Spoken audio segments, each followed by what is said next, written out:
22 June মার্কিন president Donald Trump বিরাট এক ঘোষণা দেন। তিনি বলেন, মার্কিন সামরিক বাহিনী ইরানের 3টি পারমাণবিক ফ্যাসিলিটিতে হামলা চালিয়েছে। ফ্যাসিলিটি 3টি হল ফোর্দো, নাতানজ এবং ইস্পাহান। হামলায় বিশাল সাফল্য পাওয়া গেছে। ইরানের পারমাণবিক ফ্যাসিলিটিগুলো পুরোপুরি ধ্বংস হয়ে গেছে। যদিও 2 দিনের মাথায় পেন্টাগনের গোয়েন্দা পর্যবেক্ষণে বলা হলো, হামলায় পারমাণবিক স্থাপনার তেমন ক্ষতি হয়নি।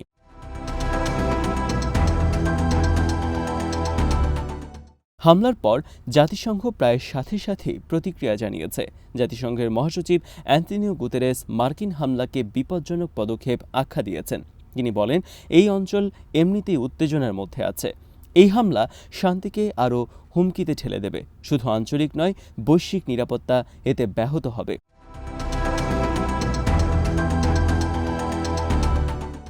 সংঘাতের শুরুটা যুক্তরাষ্ট্রকে দেওয়া হয়নি। 13 জুন ইসরায়েল ইরানের পারমাণবিক ও সামরিক স্থাপনাগুলোকে টার্গেট করে বিমান ও মিসাইল হামলা চালায়। বেশ কয়েকজন শীর্ষ কমান্ডার আর পরমাণু বিজ্ঞানীকে তারা হত্যা করে। ইরান ইসরায়েলের বিভিন্ন লক্ষ্যবস্তুতে মিসাইল ও ড্রোন দিয়ে পাল্টা হামলা চালায়।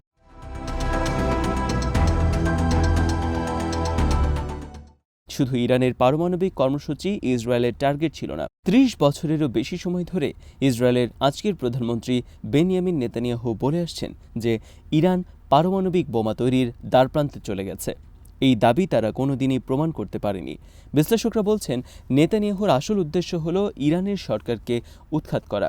সিরিয়া বা লেবাননের মতো ইরানকে অস্থিতিশীল করার জন্য হামলা করেছে ইসরায়েল। নেতানিয়াহুর উদ্দেশ্য ছিল দেশটাকে ভেঙে দেয়া।